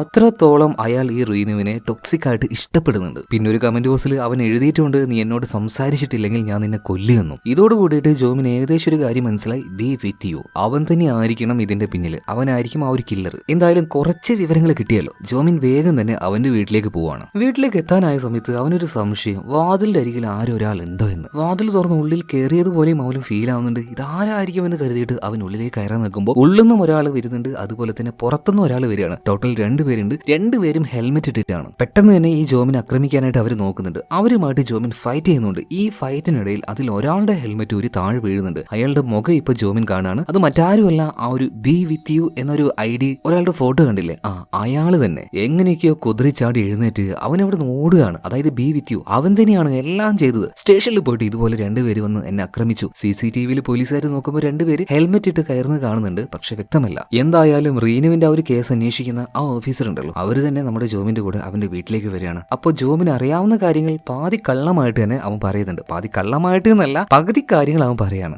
സാറേ, ഈ റീനു എന്റെ ഒരു കസ്റ്റമറാണ്, അതുകൊണ്ട് തന്നെ ഞാൻ അവരെ കുറിച്ചൊന്ന് പഠിക്കാൻ ശ്രമിച്ചിട്ടുണ്ടായിരുന്നു. അവരുടെ സോഷ്യൽ മീഡിയ അക്കൗണ്ടിൽ 2 പേര് വല്ലാതെ അവരെ ഉപദ്രവിച്ചിട്ടുണ്ട്. ഒരു ബി വിത്ത് യു എന്നൊരു ഐഡിയ ഉള്ള ഒരാളും അതുപോലെ തന്നെ ആൻസി എന്നൊരു മറ്റൊരു സോഷ്യൽ വർക്കറും. ഇവർ 2 പേരും കൂടിയിട്ടാണോ റീനുവിനെ കൊന്നതെന്ന് എനിക്ക് നല്ല സംശയമുണ്ട്. ഇത് കേട്ടപ്പോ ഇൻസ്പെക്ടർ പറയാണ്, എന്ത് പൊട്ടത്തരാണ് ഈ പറയുന്നത്, ഒരു ലോജിക്ക് വേണ്ടേ? ഈ ആൻസിയാണ് അവളെ കൊന്നെങ്കിൽ അവളായിട്ട് തന്നെ വന്നിട്ട് കംപ്ലൈന്റ് കൊടുക്കുമോ? എന്തായാലും നിന്റെ വീട്ടിലേക്ക് നമുക്കൊന്ന് പോയി നോക്കാന്ന് പറഞ്ഞിട്ട് ജോമിന്റെ വീട്ടിലേക്ക് ഇവരെത്തുകയാണ്. വാതിൽ തുറന്ന് നോക്കിയ സമയത്ത് ഇവരാകെ ഷോക്കായി പോകുന്നുണ്ട്. പ്രത്യേകിച്ചും നമ്മുടെ ജോമിൻ. നേരത്തെ അവനെ കൊല്ലാൻ കൊല്ലാൻ വന്ന ആ ബി വിത്ത് യു എന്ന ഐഡിയുള്ള ആളുണ്ടല്ലോ, ഇയാൾ അവിടെ തൂങ്ങി മരിച്ച രീതിയിൽ കാണുകയാണ്. ഇതെങ്ങോട്ടേക്ക് കൊണ്ടുപോകുന്നേ, എന്താ ഇവിടെ സംഭവിക്കുന്നത് ഒന്നും മനസ്സിലാവുന്നില്ല. അതേ സമയത്ത് തന്നെ ഹീറോ അവൻ ഇഷ്ടപ്പെട്ട രീതിയിൽ വളർത്തിയ ഒരു ഉറുമ്പിന്റെ കൂടുണ്ടായിരുന്നില്ലേ, അത് മുഴുവനായിട്ടും അവിടെ തകർന്നു കിടക്കാണ്. ഇതിനിടയിലായിട്ട് ഒരു ചുവന്ന കവർ കാണുമ്പോഴേ ഇപ്പൊ നമ്മുടെ ജോമിന് പേടിയാണ് കേട്ടോ. എന്നാലും അവനത് പരമാവധി ഈ ഇൻസ്പെക്ടർ കാണാതെ മറച്ചെടുക്കാൻ നോക്കിയെങ്കിലും ഇൻസ്പെക്ടർ അത് കണ്ടു. പെട്ടെന്ന് തന്നെ ആ ഒരു കവർ തുറന്നു നോക്കിയപ്പോ എന്തായിരിക്കും ആ ഒരു കവറിൽ ഉണ്ടാകുക, അത് തന്നെ, അതായത് റീനുവിന്റെ വീട്ടിലേക്ക് അവൻ പോയ സമയത്ത് ആ ഒരു ബോഡിയുടെ അടുത്ത് അവൻ നിന്നില്ലേ, അതേ ഫോട്ടോസ് തന്നെ. ഇത് കണ്ടപ്പോ തന്നെ ഇൻസ്പെക്ടർ മനസ്സിലായി റീനുവിനെ കൊന്നത് ഇവനാണ്. അതുപോലെ തന്നെ ഈ ഒരു ബി വിത്ത് യു എന്ന ആളിവിടെ തൂങ്ങിക്കിടക്കുന്നുണ്ടല്ലോ, അവനെ കൊന്നതും ഈ ഒരു ജോമിൻ തന്നെയാണ്. പരമാവധി ജോമിൻ പറയാൻ നോക്കുന്നുണ്ട്. എന്നാൽ ഇങ്ങനെ ഒരു സിറ്റുവേഷനിൽ ഒരു പോലീസുകാരിക്ക് വിശ്വസിക്കാൻ പറ്റുമോ? അവനെ പിടിക്കാൻ നോക്കുന്നുണ്ട്. എന്നാൽ എങ്ങനെയൊക്കെയോ കുതിരി മാടിയ ജോമിൻ അവിടെ ഓടുകയാണ്. ഇതേ സമയത്ത് തന്നെ മറ്റൊരു പോലീസുകാരൻ വന്നിട്ട് ഇൻസ്പെക്ടറോട് ഒരു കാര്യം പറയുന്നുണ്ട്. മേഡം, നമുക്കൊരു കംപ്ലൈന്റ് കിട്ടിയിട്ട് റീനുവിനെ ബി വിത്ത് യു എന്ന ഐഡിയ ഉള്ള ഒരാൾ ഫോളോ ചെയ്യുന്നുണ്ട് എന്ന രീതിയിൽ. കംപ്ലൈന്റ് കൊടുത്തത് ജോമിൻ തന്നെയല്ലേ എന്ന് ഈ ഇൻസ്പെക്ടർ ചോദിക്കുമ്പോൾ വന്ന ആള് പറയണേ, അവനല്ല, ഇതിനു മുന്നേ കംപ്ലൈന്റ് ആയിട്ട് ഒരു പെണ്ണ് വന്നില്ലേ ആൻസി, അവളാണ് ഇതുപോലെ ഒരു കംപ്ലൈന്റ് തന്നിട്ടുള്ളത് എന്ന് പറയണത്. ഇത് കേട്ടപ്പോൾ ഇൻസ്പെക്ടർക്കും ഒരു ഷോക്ക് ആവുന്നുണ്ട്. അവളായിട്ട് ഇങ്ങനെ ഒരു കംപ്ലൈന്റ് തന്നിട്ടുണ്ടോ? അതിനു പുറമെ ഇപ്പൊ ഇവര് നിൽക്കുന്നത് ജോമിന്റെ വീട്ടിലാണല്ലോ. ഇവിടെ വെച്ച് ജോമിന് 8ന്റെ പണി കൊടുക്കുന്ന രീതിയിൽ ഇവർക്കൊരു തെളിവ് ലഭിക്കുകയാണ്. അവന്റെ ഒരു ഷൂ, അതിനടിയിലായിട്ട് ഒരു ഇച്ചിരി രക്തത്തിന്റെ പാട്. പെട്ടെന്ന് തന്നെ ഒരു ഫോറൻസിക് ടെസ്റ്റിനായിട്ട് അത് അയക്കുന്നുണ്ട്. ഒരു കാറുമായിട്ട് രക്ഷപ്പെടുന്ന ജോമിന് റേഡിയോയിലൂടെ ഇപ്പൊ ഓരോ വാർത്തകളും, അതായത് കാര്യങ്ങൾ അപ്ഡേറ്റ് ആയിട്ട് അറിയുന്നുണ്ട്. പോലീസുകാരെ ഇങ്ങനെ റീനുവിന്റെ ആ ഒരു കൊലപാതകയെ കണ്ടുപിടിച്ചിട്ടുണ്ട്, അവന്റെ പിറകാലിയാണ്. ഇതിനു പുറമെ മറ്റൊരാൾ ഒരു അപ്ഡേറ്റ് നടത്തുന്നുണ്ട്. ആൻസി എന്ന് പറഞ്ഞ ഒരു പെണ്ണുണ്ടല്ലോ, അവളുടെ ആ ഒരു സോഷ്യൽ മീഡിയ അക്കൗണ്ടിൽ വന്നിട്ട് റീനു മരണപ്പെട്ടിട്ടുണ്ട്, അവളെ കൊന്നത് ഇങ്ങനെ പേരുള്ള ഇയാളാണ്, ഒരു റിയൽ എസ്റ്റേറ്റ് എല്ലാം നടത്തുന്ന ജോമിൻ. ഇതൊക്കെ പറഞ്ഞുകൊണ്ട് ഇവന്റെ എല്ലാ ഡീറ്റെയിലും ആൻസി ആണെങ്കിൽ അവളുടെ അക്കൗണ്ടിലൂടെ കാണിച്ചുകൊണ്ടിരിക്കുകയാണ്. പിന്നെ പറയണ്ടല്ലോ, ജോമിന്റെ അക്കൗണ്ടിലേക്ക് വന്നിട്ട് പൂരെ തെറിയാണ് നാട്ടുകാർ. ഈ സമയത്തെങ്ങാനും അവനെ നാട്ടുകാരുടെ കയ്യിൽ കിട്ടിയ അടിച്ചു കൊന്നുകളയായിരുന്നു. എന്നാൽ ഡ്രൈവ് ചെയ്ത് പോകുന്ന സമയത്ത് ജോമിന് ഒരു സംശയം, അതായത് ഈ ജോമിനും ബി വിത്ത് യു എന്ന ആളുമായിട്ട് യാതൊരു ബന്ധവുമില്ല. എന്നിട്ടും എന്തിനാണ് അയാൾ ജോമിനെ കൊല്ലാൻ വന്നത്? അവനെ കുറിച്ച് അറിയണമെങ്കിൽ ഒരേ ഒരു വഴിയുള്ളൂ, അവന്റെ വീട്ടിലേക്ക് പോവാ. ഈ ആൾക്കാരുടെ വീട്ടിലേക്ക് പോകുന്ന പരിപാടികൾ നിർത്തിയാൽ തന്നെ ഇവന്റെ പകുതി പ്രശ്നം തീരുന്ന തോന്നുന്നത്. പക്ഷെ ഈ സമയത്ത് ഇത് ചെയ്തിട്ടില്ലെങ്കിൽ അവനെ നിലനിൽക്കാൻ പറ്റില്ല. അതുകൊണ്ട് തന്നെ ബി വിത്ത് യു ആ ഐഡിയൽ ആളുടെ വീട്ടിലേക്ക് ചെല്ലുകയാണ്. അവിടെ വെച്ച് ഒരു പേപ്പറിന്റെ കഷ്ണം അവന് കിട്ടുന്നുണ്ട്. എന്നാൽ അതൊരു ചെറിയ പേപ്പറിന്റെ കഷ്ണമായിരുന്നെങ്കിലും അതിലുണ്ടായിരുന്ന കണ്ടന്റ് അത് അത്യാവശ്യം ഞെട്ടിക്കുന്നതായിരുന്നു. അവന്റെ അമ്മയുടെ ചിതാഭസ്മം വെച്ച ഒരു ഷോപ്പിന്റെ ലൊക്കേഷനും അതിന്റെ ആ ഒരു റാക്ക് നമ്പറൊക്കെ ആയിരുന്നത്. ഇങ്ങനെ അഡ്രസ് ഇവന്റെ കയ്യിലുണ്ടെങ്കിൽ അന്ന് അവന്റെ അമ്മയുടെ ചിതാഭസ്മം വെച്ച ഒരു ഷെൽഫ് പൊളിച്ചത് ഇവൻ തന്നെ ആയിരിക്കുമല്ലോ. എന്തായാലും അവിടെ എന്തോ ഒന്ന് ഉണ്ടെന്ന് കരുതിയിട്ട് അങ്ങോട്ടേക്ക് പോകണം. പോകുന്ന വഴിയിൽ ജോമിൻ ഒരു കാര്യം ആലോചിക്കുന്നുണ്ട്. ചിതാഭസ്മം വെച്ച ആ ഒരു ഭരണി ചെറുതായിട്ട് അന്ന് ഓപ്പൺ ആയിട്ട് കണ്ടിട്ടുണ്ടായിരുന്നു. നേരെ അങ്ങോട്ടേക്ക് ചെല്ലുകയാണ്. സെക്യൂരിറ്റി ഒന്ന് കബളിപ്പിച്ചുകൊണ്ട് ആ അസ്ഥി എടുത്തുകൊണ്ട് അവൻ പുറത്തേക്ക് ഓടുന്നുണ്ട്. കാറിലിരുന്നു കൊണ്ട് ആ ഒരു ഭരണി തുറക്കാനായിട്ട് അവന്റെ മനസ്സ് സമ്മതിക്കുന്നില്ല. കാരണം അമ്മയുടെ ചിതാഭസ്മല്ലേ. എന്തൊക്കെയായാലും കരഞ്ഞുകൊണ്ട് അവൻ അവസാനം അതിന്റെ ഉള്ളിൽ കൈയിട്ട് നോക്കുമ്പോൾ ഒരു ചുവന്ന കവറുണ്ട്. അതിന്റെ ഉള്ളിൽ ഒരു ലെറ്റർ ഉണ്ടായിരുന്നു. നീ ഉറപ്പായിട്ടും പോലീസിന്റെ കയ്യിൽ പെടുവടാ എന്നുള്ള രീതിയിൽ. ആകെ ഭയന്നുകൊണ്ട് വീണ്ടും അതിന്റെ ഉള്ളിൽ കൈയിട്ട് ഇളക്കി നോക്കുമ്പോൾ ഒരു കത്തി കിട്ടുകയാണ്. ആ കത്തി ഉപയോഗിച്ചാണ് റീനുവിനെ കൊന്നത്. അവളുടെ രക്തവും അതിലുണ്ടായിരുന്നു. ഇത് ആരായിരിക്കും ചെയ്തിട്ടുണ്ടാകുക? B with you അവനായിരിക്കോ? അവനാണെങ്കിൽ ഇനി ഒന്നും ചെയ്യാൻ കഴിയില്ല, അവൻ മരിച്ചുപോയി. ഇനിയിപ്പോ രണ്ടാമത്തെ ഒരു ഓപ്ഷൻ ആൻസിയാണ്. ആൻസി ആയിരിക്കും ഇത് ചെയ്തിട്ടുണ്ടാവുക. പക്ഷെ അവൾ എന്തിനു ചെയ്യണം? എന്തായാലും അവളെ കുറിച്ച് അറിയാൻ ഒരേ ഒരു വഴിയേ ഉള്ളൂ. ഇനിയിപ്പോൾ അവളുടെ വീട്ടിലേക്ക് അല്ലെങ്കിൽ അവളെ കാണാനായിട്ട് അവളുടെ അടുത്തേക്ക് പോകുക തന്നെ. ഇതേ സമയത്ത് മറ്റൊരു കാര്യം കൂടെ നടക്കുന്നുണ്ട്. ഈ മരിച്ചുപോയ റീനു ഉണ്ടല്ലോ, അവളുടെ ചേച്ചി റീനുവിന്റെ മരണം അല്ലെങ്കിൽ ആ ഒരു കേസ് അന്വേഷിക്കുന്ന ഇൻസ്പെക്ടർ ഉണ്ടല്ലോ, അവരുടെ അടുത്തേക്ക് വന്നിട്ട് ഒരു കാര്യം പറയുന്നുണ്ട്. അവളുടെ ചെറിയ പ്രായത്തിൽ അവളൊരു അബദ്ധം കാണിച്ചായിരുന്നു. ഞങ്ങളുടെ അനിയനെ തന്നെ കൊണ്ടുപോയി വിൽക്കാൻ ശ്രമിച്ചു. റീനുവിനെ കുറിച്ച് പറഞ്ഞ കാര്യം ഇതൊരു പുതിയ അപ്ഡേറ്റ് ആയിരുന്നു കേട്ടോ. എന്തായാലും ഇതേ സമയത്തിന് ഈ ആൻസിയുടെ വീട്ടിലേക്ക് ജോമിൻ വന്നിട്ടുണ്ട്. അവൾ അവിടെ തന്നെ ഉണ്ടായിരുന്നു. അവളെ കയറി പിടിക്കുകയാണ് ജോമിന്. നീ എന്തിനാണ് ഈ പരിപാടി മുഴുവൻ കാണിച്ച് എന്റെ തലയിൽ ഇടാൻ നോക്കുന്നത്? നീ മനഃപൂർവ്വം എന്നെ പെടുത്താൻ വേണ്ടിയിട്ടല്ലേ ഒരു കംപ്ലൈന്റും കാര്യങ്ങളൊക്കെ കൊടുത്തത്? ഇതേ സമയത്ത് തന്നെ ജോമിനോട് ആൻസി ഒരു കാര്യം പറയുന്നുണ്ട്. എടോ നീ വിചാരിക്കുന്ന പോലെ വലിയ മണ്ടുള്ള ഒരാളൊന്നും അല്ല ഞാൻ. സത്യമായിട്ടും ഈ ബി വിത്ത് യു എന്ന ആളുണ്ടല്ലോ, കുറെ കാലം മുന്നേ എന്റെ കമന്റ് ബോക്സിലായിരുന്നു എനിക്കിട്ട് പണി തന്നുകൊണ്ടിരുന്നത്. അവൻ ടോക്സിക് ആയിട്ട് എന്നെ വല്ലാതെ ഫോളോ ചെയ്യുന്നുണ്ടായിരുന്നു. എങ്ങനെങ്കിലും അവന്റെ ശല്യം ഒന്ന് ഒഴിവാക്കാനായിട്ടാണ് ഞാൻ ഈ റീനുവിന്റെ ഐഡിയ ഒന്ന് പറഞ്ഞു കൊടുത്തത്. അവളുടെ അടുത്തേക്ക് പൊയ്ക്കുമെന്ന് പറഞ്ഞത്. എന്നെക്കാട്ടിയും അവളെ ഇഷ്ടമായതുകൊണ്ട് പിന്നീട് അവന്റെ നേരെ ടോക്സിക് ആയിട്ടുള്ള കമന്റ് മുഴുവനും ഈ റീനുവിന് നേരെയായിരുന്നു. പക്ഷെ എനിക്കൊരു പേടിയുണ്ടായി. അവളുടെ പിന്നാലെ ഇവനിങ്ങനെ പോയി അവൾ എന്തെങ്കിലും ചെയ്യുമെന്ന്. അതുകൊണ്ട് മാത്രമാണ് ഞാൻ ഈ രീതിയിൽ കംപ്ലൈന്റ് കൊടുത്തത്. പിന്നെ വേറൊരു കാര്യം, ഈ റീനുവിനെ പറ്റി ഞാൻ ഒരു റോസ്റ്റിംഗ് വീഡിയോ ചെയ്യുന്നുണ്ടല്ലോ, അത് എന്റെ സ്വയം ഇഷ്ടപ്രകാരമല്ലടാ, അവളെന്നെ പറഞ്ഞിട്ട് ഞാൻ ചെയ്യുന്നതാണ്. അവളെ കുറിച്ച് ഇതുപോലെ നെഗറ്റീവായിട്ട് ഓരോ വീഡിയോ ഉണ്ടാക്കണമെന്ന് എന്നോട് പറഞ്ഞു. എനിക്ക് അതിനുള്ള പ്രതിഫലവും കിട്ടും. സോ അതിന്റെ ആ ഒരു തെളിവുകളൊക്കെ ജോമിന് ഈ ആൻസി കാണിച്ചു കൊടുക്കുമ്പോൾ അവൻ പൂർണ്ണമായിട്ടും വിശ്വസിക്കുന്നില്ല. എന്നാൽ അവൻ രണ്ടാമത് പറയുന്ന കാര്യം, ഇതുപോലെയുള്ള ചുവന്ന കവർ അത് നിന്റെ വീട്ടിൽ നിന്ന് എനിക്ക് കുറെ കിട്ടിയല്ലോ എന്ന്. ഇവിടെ വെച്ച് ആൻസി മറ്റൊരു കാര്യം പറയുന്നുണ്ട്. ഡാ ഈ കവർന്ന് എന്റേതല്ല, ഇതൊക്കെ റീനു സ്ഥിരമായിട്ട് ഉപയോഗിക്കുന്ന ചുവന്ന കവറുകളാണ്. അവളാണ് പല തവണയായിട്ട് എനിക്ക് ഈ ഒരു സാധനം കൊണ്ടുവന്നത്. അവള് തരുന്നതുകൊണ്ട് തന്നെ ഞാനിത് ഇവിടെ എടുത്തു വെച്ചു, അത്ര തന്നെ. ഇവിടെ വെച്ചും നമ്മുടെ ജോമിന് ആകെ കൺഫ്യൂസ്ഡ് ആവുകയാണ്. ഇതെന്ത് തേങ്ങ ഇവിടെ നടക്കുന്നത്? കിട്ടുന്നത്. അടുത്ത സീനിൽ സ്റ്റേഷനിൽ കാണിക്കുകയാണ്. അതായത് റീനുവിന്റെ ചേച്ചി വന്നിട്ട് ഇൻസ്പെക്ടറോട് അവളെ കുറിച്ച് അറിയാവുന്ന കാര്യങ്ങൾ പറഞ്ഞല്ലോ. ചെറിയ പ്രായത്തിൽ അവളുടെ അനിയനെടുത്ത് വെക്കാൻ നോക്കിയെന്ന് പറഞ്ഞില്ലേ. ഇതിനുശേഷം അവളെ വീട്ടിൽ നിന്നും അടിച്ചു പുറത്താക്കി. ഇനി നീ വീട്ടിലേക്ക് വന്നു പോകരുതെന്ന് പറഞ്ഞിട്ട്. എന്നാൽ ഇതിനുശേഷം നല്ല കാശില് നല്ല അടിപൊളിയായിട്ട് ജോളിയായിട്ട് ജീവിക്കണം എന്നുള്ള ഒരു ആഗ്രഹം റീനുവിന് ഉണ്ടായതുകൊണ്ട് തന്നെ അവൾ പലതരം ജോലികൾ ചെയ്യാൻ തുടങ്ങി. ഒരു ബാറിലൊക്കെ ജോയിൻ ചെയ്തു. അവിടെ ജോലി ചെയ്യുമ്പോഴും അവൾക്ക് അത്ര തൃപ്തി ഉണ്ടായിരുന്നില്ല. കാരണം നല്ല കാശ് അവൾക്ക് വേണേ. ആ സമയത്താണ് യാദൃശ്ചികമായിട്ട് ഒരു കാര്യം നടക്കുന്നത്. ചുമ്മാ ബോറടിക്കുന്നു എന്ന് കരുതിയിട്ട് റീനു അവളുടെ കയ്യിൽ ഒരു ഇച്ചിരി ബ്ലഡ് എല്ലാം ആക്കിയിട്ട് ഒരു സെൽഫി എടുത്ത് സോഷ്യൽ മീഡിയയിൽ പോസ്റ്റ് ചെയ്യാണ്. എന്നാൽ അവൾ പോലും വിചാരിക്കാത്ത രീതിയിൽ അതിലൊരു കമന്റ് വന്നു. ഇതെല്ലാം ആരും പറഞ്ഞു കൊടുക്കുന്നതല്ല കേട്ടോ, റീനുവിനെ കുറിച്ച് നമുക്ക് കാണിച്ചു തരികയാണ്. ഓക്കെ, അപ്പോ അവൾ പോലും പ്രതീക്ഷിക്കാത്ത രീതിയിൽ ഒരു കമന്റ് വന്നു എന്ന് പറഞ്ഞില്ലേ. അതെന്തായിരുന്നു വെച്ചാൽ നിങ്ങൾ ബ്ലഡ് ഡൊണേറ്റ് ചെയ്തു അല്ലേ, എന്തായാലും ഇതൊരു നല്ല കാര്യം എന്ന് പറഞ്ഞിട്ട് അവളെ നല്ല രീതിയിൽ പ്രശംസിച്ചുകൊണ്ട് ഒരു കമന്റ്. ഇതെന്താണെന്ന് റീനുവിന് ആദ്യം മനസ്സിലായില്ല. പിന്നീട് ആ ഒരു ഫോട്ടോ സൂം ചെയ്ത് നോക്കുമ്പോൾ അവൾ സെൽഫി എടുത്തതിന്റെ പിന്നിൽ ഒരു പോസ്റ്റർ ഉണ്ടായിരുന്നു. അത് ബ്ലഡ് ഡൊണേഷന്റെ ആയിരുന്നു. ഇത് കണ്ടിട്ടാണ് ആൾ ഇതുപോലെ തെറ്റിദ്ധരിച്ചത്. ഇവിടെ വെച്ച് റീനുവിന് പുതിയൊരു ഐഡിയ കിട്ടുകയാണ്. കാശ് ഉണ്ടാക്കാൻ സോഷ്യൽ മീഡിയയിലൂടെ ആളുകളെ മണ്ടന്മാരാക്കിയാൽ മതി. പിന്നീട് അതിനായിട്ടുള്ള വിദ്യകൾ അല്ലെങ്കിൽ ഓരോ കുറുക്ക് വഴികൾ അവൾ തേടിക്കൊണ്ടിരിക്കുകയായിരുന്നു. ആ സമയത്താണ് സോഷ്യൽ മീഡിയയിൽ അവളൊരു കാര്യം കണ്ടത്. അതായത് തെരുവിൽ കിടക്കുന്ന നായ്കളെ കൂടുതലായിട്ട് നോക്കുകയാണെങ്കിൽ ആൾക്കാർക്ക് അത് ഭയങ്കര ഇഷ്ടമാവും. കാരണം ഇത് ചെയ്ത ഒരു ലേഡി ഭയങ്കരമായിട്ട് സക്സസ് ആയിട്ടുണ്ട്. അതാദ്യം തന്നെ നമ്മുടെ റീന് ചെയ്തത് അവരെ പോയി കാണുകയാണ്. അതിന്റെ ആ ഒരു ഫോട്ടോ പോസ്റ്റ് ചെയ്തു. അതിന് നല്ല റീച്ച് ആയിരുന്നു. എന്നിട്ട് അതേ രീതിയിൽ തന്നെ അവരെ പോലെ ഇതുപോലെ ഡോഗ്സിനെ, പൂച്ചകളെ, ഇതിനെല്ലാത്തിനും തെരുവിൽ പോയിട്ട് കളക്ട് ചെയ്തിട്ട് അവരെ നല്ല രീതിയിൽ നോക്കുകയാണ്. ആ രീതിയിൽ വീഡിയോ ചെയ്തു, പോസ്റ്റുകൾ ക്രിയേറ്റ് ചെയ്തു. അങ്ങനെ നല്ല രീതിയിൽ തന്നെ അവൾക്ക് ഫണ്ടുകൾ വരാൻ തുടങ്ങി. പിന്നീട് ആ ഒരു ഫണ്ട് ഉപയോഗിച്ചുകൊണ്ട് അവൾക്ക് ഇഷ്ടമുള്ള രീതിയിൽ അവൾ ജീവിക്കാൻ തുടങ്ങുകയാണ്. അങ്ങനെ നല്ല രീതിയിൽ തന്നെ അവൾ ഗ്രോ അപ്പ് ആയിക്കൊണ്ടിരിക്കുന്ന സമയത്ത് ഇങ്ങനെ പോയാൽ പോരാ, കുറച്ചുകൂടി റീച്ച് വേണം. അതിനായിട്ടാണ് ആൻസിയെ ഹയർ ചെയ്തത്. ആൻസിയോട് അവളെ കുറിച്ച് നിരന്തരം കുറ്റം പറഞ്ഞുകൊണ്ട് സോഷ്യൽ മീഡിയയിൽ വീഡിയോസ് അപ്ലോഡ് ചെയ്യാൻ വേണ്ടി പറഞ്ഞു. അപ്പൊ ഈ നെഗറ്റീവ് ആയിട്ടുള്ള കാര്യങ്ങൾ കാണുമ്പോൾ ആൾക്കാർ എന്തായാലും കുറച്ചധികം ആൾക്കാർ അങ്ങോട്ടേക്ക് പോകുമല്ലോ. ആ പോകുന്നതിൽ കുറെ ആൾക്കാരൊക്കെ ആരാണ് ഈ റീനു, അവൾ എന്താ ചെയ്യുന്നതെന്ന് പോയി നോക്കുമല്ലോ. സോ ഒരു 10 പേര് ഇവള് നുണച്ചിയാണ്, കള്ളത്തിയാണെന്നൊക്കെ വിശ്വസിച്ചാലും ഒരു 100 പേര് അവളുടെ ഭാഗത്ത് ന്യായമുണ്ട്, ചെയ്യുന്നത് നല്ലതാണെന്ന് പറയല്ലോ. സോ അവളുടെ റീച്ച് ഒന്നുകൂടെ കൂടി ഈ രീതിയിൽ ആൻസിയെ കൊണ്ട് ഇങ്ങനെ നെഗറ്റീവ് പബ്ലിസിറ്റി ഉണ്ടാക്കിയെടുത്തപ്പോൾ എന്തായാലും പിന്നീട് നല്ല കാശും വരാൻ തുടങ്ങി. കാര്യങ്ങളൊക്കെ നല്ല രീതിയിൽ പോവുകയാണ്. എന്നാൽ ഹീറോ, അതായത് നമ്മുടെ ജോമിൻ എന്ന് മുതലാണോ റീനുവിന്റെ പിന്നാലെ പോകാൻ തുടങ്ങിയത്, അത് മുതൽ കളിയെല്ലാം മാറുകയാണ്. ഒരു ദിവസം ഓർമ്മയുണ്ടോ, അതായത് അവൾ ജീവിച്ചിരിക്കുന്ന സമയത്ത് ഈ ജോമിൻ അവളുടെ പിന്നാലെ പോയ സമയത്ത് ഒരു കാര്യം കണ്ടല്ലോ. ഒരു പൂച്ചയുടെ കാലൊടിഞ്ഞപ്പോൾ അതിനെ എടുത്തുകൊണ്ട് ഹോസ്പിറ്റലിൽ പോകുന്ന വീഡിയോ അവൾ ലൈവായിട്ട് ഇട്ടില്ലേ. എന്നാൽ യഥാർത്ഥത്തിൽ സംഭവിച്ചത് എന്താ വെച്ചാൽ അങ്ങനെ ഒരു ലൈവ് വീഡിയോ ഉണ്ടാക്കാനായിട്ട് ആ ഒരു പൂച്ചയെ പിടിച്ച് അതിന്റെ കാൽ അവൾ ഒടിച്ചതായിരുന്നു. എന്നിട്ടാണ് അവൾ ലൈവിലേക്ക് പോയത്. ഒന്ന് ആലോചിച്ച് നോക്കി, അവളുടെ ആ ഒരു മൈൻഡ് ഫുൾ ക്രൂക്കഡാണ്, കുറുക്കത്തിയാണ്. എന്നൊരു ദിവസം ആ ഒരു വീഡിയോ വെറുതെ ഇങ്ങനെ മാറ്റി നോക്കുന്ന സമയത്ത് യാദൃശ്ചികമായിട്ട് അതിന്റെ ബേക്കിൽ നിൽക്കുന്ന നമ്മുടെ ജോമിനെ കാണുകയാണ്. അവളാകെ പേടിച്ചുപോയി. അതായത് അവൾ ഈ ചെയ്ത കാര്യം ഈ പയ്യനെങ്ങാനും കണ്ടിട്ടുണ്ടാവുമോ? സത്യം പറയുകയാണെങ്കിൽ ഇത് ജോമിൻ കണ്ടിട്ടൊന്നും ഇല്ലായിരുന്നു കേട്ടോ. ഈ റീനു പേടിച്ചതുപോലെ ഒന്നും സംഭവിക്കാനും പോകുന്നില്ലായിരുന്നു. എന്നൊരു ദിവസം കഫേലിരിക്കുമ്പോൾ ഈ റീനു ഇതേ ജോമിനെ തന്നെ അവളുടെ പിന്നാലെ വരുന്നതായിട്ട് കാണുകയാണ്. ആ സമയം മുതൽ അവളുടെ ഉള്ളിൽ വല്ലാത്തൊരു പേടി കുടുങ്ങി. ഞാൻ അന്ന് ചെയ്തത് ഇവൻ കണ്ടിട്ടുണ്ടാവുമോ? ചെയ്യുന്ന എല്ലാ ഉടായ്പും ഇവൻ കണ്ടിട്ടുണ്ടാവുമോ? ഇതെല്ലാം അവൻ പൊളിക്കോ? അവൻ വീഡിയോ എടുത്തിട്ടുണ്ടാവും എന്നൊക്കെ ഒരു പേടി അവളുടെ ഉള്ളിൽ വല്ലാതെ കുടുങ്ങിപ്പോയി. പിന്നെ കണ്ടിന്യൂസ് ആയിട്ട് റീനുവിന്റെ പിറകാലെ ജോമിൻ വരുന്നത് അവളെ നിരീക്ഷിക്കാൻ തുടങ്ങി. എന്നാൽ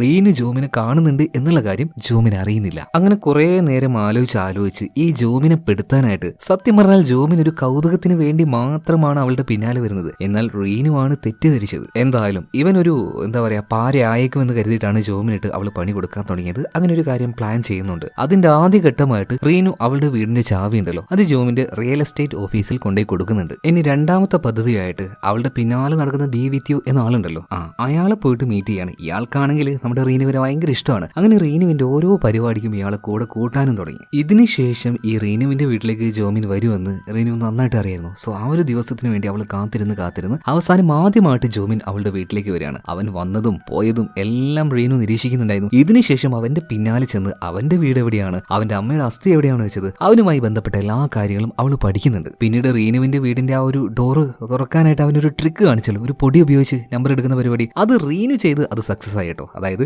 ജോമിന്റെ വീടിന്റെ പാസ്വേഡ് ഇപ്പൊ അവൾക്ക് അറിയാം. പിന്നീടുള്ള ഓരോ സമയവും ഈ ഒരു റീനു ജോമിനെ ഫോളോ ചെയ്യുന്നുണ്ട്. അങ്ങനെ ജോമിൻ 3ാമത്തെ തവണ അവളുടെ വീട്ടിലേക്ക് വരാൻ നിൽക്കുകയാണല്ലോ. ആ ഒരു സമയം മനസ്സിലാക്കി റീനു ചില പദ്ധതികൾ അവിടെ ഉണ്ടാക്കി വെക്കുകയാണ്. അവളുടെ ബ്ലഡ് ഒരു ഇച്ചിരിച്ച് അവള് ഒരു ബാഗിൽ കളക്ട് ചെയ്ത് വെക്കുന്നുണ്ട്. എന്നിട്ട് അവളുടെ ഒറിജിനൽ ബ്ലഡ് ഡോറിന്റെ ഭാഗത്തായിട്ട് ഒരു ഇച്ചിരി ആക്കുകയാണ്. എന്നിട്ട് കുറെ അധികം ഫേക്ക് ബ്ലഡ് ഉണ്ടാക്കിക്കൊണ്ട് അവള് നേരെ സോഫയിൽ പോയി കിടന്ന് ആ ഫേക്ക് ബ്ലഡ് അവളുടെ ദേഹത്ത് മുഴുവനും ആക്കി വെക്കുകയാണ്. ഈ സമയത്താണ് അങ്ങോട്ടേക്ക് ജോമിൻ വരുന്നത്. ഡോറിന്റെ അവിടെയുള്ള ഒറിജിനൽ ബ്ലഡിൽ അവൻ ചവിട്ടുന്നുണ്ട്. നേരെ വന്ന് കാണുന്ന കാഴ്ച രക്തത്തിൽ കുളിച്ചെടുക്കുന്ന റീനുവിനെയാണ്. ഈ കാര്യങ്ങളൊക്കെ ഓട്ടോമാറ്റിക് ആയിട്ട് അവിടെ ഉണ്ടായിരുന്ന ഒരു ക്യാമറ ഫോട്ടോ എടുക്കുന്നുണ്ട്. ആകെ ഭയന്ന് ജോമിൻ പുറത്തേക്ക് ഓടിയ സമയത്ത് റീനു എഴുന്നേൽക്കാണ്. കുറെ ചിരിച്ചു. എന്നിട്ട് അവളുടെ മുടി ഉണ്ടല്ലോ അത് ഒരെണ്ണം പറിച്ച് ഈ ബ്ലഡിന്റെ അവിടെ ഇട്ട് ഒരു ഫോട്ടോ എടുത്തു. എന്നിട്ട് വേഗം തന്നെ ആ ഒരു സോഫയും അവിടെ ഉണ്ടായിരുന്ന രക്തവും കാര്യങ്ങളൊക്കെ ഫുള്ളായിട്ട് അവൾ ക്ലിയർ ചെയ്യുന്നുണ്ട്. എന്നിട്ട് സോഫയുടെ അടിയിലായിട്ട് ഇവിടെ യഥാർത്ഥത്തിൽ ക്രൈം നടന്നു എന്ന് പോലീസുകാർക്ക് തോന്നിപ്പിക്കാൻ വേണ്ടി അവളുടെ ഒറിജിനൽ രക്തം അവൾ ആ ഒരു സോഫയുടെ അടിയിലാക്കി വെക്കാണ്. അത് അവളുടെ ഒരു മാസ്റ്റർ പ്ലാൻ ആയിരുന്നു. ഇതിനുശേഷം അവളെ കൊല്ലാൻ ഉപയോഗിച്ചു എന്ന രീതിയിൽ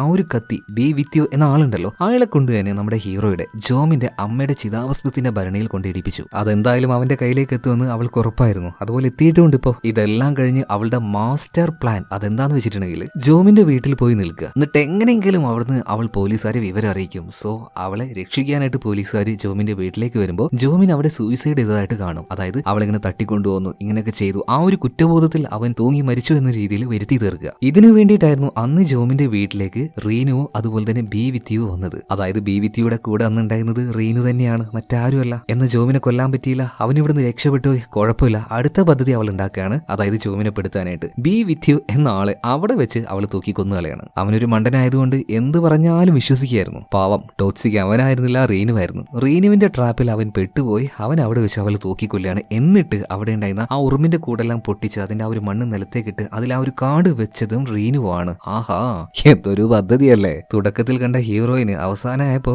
ഒരു രാക്ഷസിയായി മാറിയത് കണ്ടോ. എന്തായാലും ഇപ്പൊ നമ്മുടെ ഹീറോ ജോമിനെ കാണിക്കുകയാണ്. അവൻ ഒരു വിധത്തിൽ കാര്യങ്ങളൊക്കെ മനസ്സിലായി. അതായത് അവനെ പെടുത്തിയത് മറ്റാരുമല്ല, ഈ റീനു തന്നെയാണ്. അവനിക്കായിട്ടുള്ള എല്ലാ പ്രോപ്പർട്ടിയിലേക്കും ഈ റീനു ചെന്ന് കൈ കടത്തിയിട്ടുണ്ട്. എന്നാൽ ഒരു സ്ഥലത്ത് മാത്രം ഇതുവരെയായിട്ടും അവൾ പോയിട്ടില്ല, അവന്റെ ഫാം ഹൗസ്. മിക്കവാറും അവൾ അവിടെ തന്നെയായിരിക്കും ആ ഒരു ഗസ്സിൽ ജോമിൻ നേരെ അങ്ങോട്ടേക്ക് ചെല്ലാണ്. ഇതേ സമയത്ത് തന്നെ ഈ ആൻസി ഉണ്ടല്ലോ, അതായത് റീനുവിനെ കുറിച്ച് നെഗറ്റീവ് പറയാനായിട്ട് ഏൽപ്പിച്ച ഒരു പെണ്ണ്, അവളുടെ അടുത്ത് കൂടുതൽ കാര്യങ്ങൾ ചോദിക്കാനായിട്ട് ഇൻസ്പെക്ടർ ചെന്ന സമയത്ത് അവൾ അറിയാവുന്ന എല്ലാ കാര്യം പറയാണ്. അതിന്റെ കൂടെ തന്നെ വേറൊരു പുതിയ കാര്യം കൂടെ പറയുന്നുണ്ട്. അതെന്താന്ന് വെച്ചാൽ ഈ ആൻസി അതുപോലെ റീനു പിന്നെ വേറൊരു പെൺകുട്ടിയും കൂടെ ഉണ്ട്. ഇവരെല്ലാവരും ജോലി ചെയ്തിരുന്നത് ആ ഒരു ബാറിൽ തന്നെയാണ്. ആ മൂന്നാമത്തെ പെൺകുട്ടിയെ തൽക്കാലം നമുക്ക് ലിസി എന്ന് വിളിക്കാം. ഈ ലിസിയും റീനും തമ്മിൽ നല്ല റിലേഷനിലായിരുന്നു, നല്ല ഫ്രണ്ട്ഷിപ്പ് ആയിരുന്നു. ഒരു ദിവസം പെട്ടെന്ന് ഈ ലിസിയെ കാണാതായി. അവളുമായിട്ട് അവസാനം സംസാരിച്ചത് റീനു ആയിരുന്നു. അതുകൊണ്ട് തന്നെ പോലീസുകാർ റീനുവിനോട് ചോദ്യങ്ങൾ ചോദിച്ചു. എന്നാൽ പ്രത്യേകിച്ച് തെളിവൊന്നും കിട്ടാത്തതുകൊണ്ട് അവളൊന്ന് രക്ഷപ്പെട്ടു. ശരിക്കും എന്താണ് ഈ ലിസിക്ക് യഥാർത്ഥത്തിൽ സംഭവിച്ചതെന്ന് ഇന്നും ആർക്കും അറിയില്ല എന്ന് പറയണം. ഇതെന്തായാലും ഒരു പുതിയ കാര്യമായിരുന്നു. പോലീസുകാർ ആദ്യമായിട്ടാണ് ഈ ഒരു കാര്യം അറിയുന്നത്. ഈ ലിസിയുടെ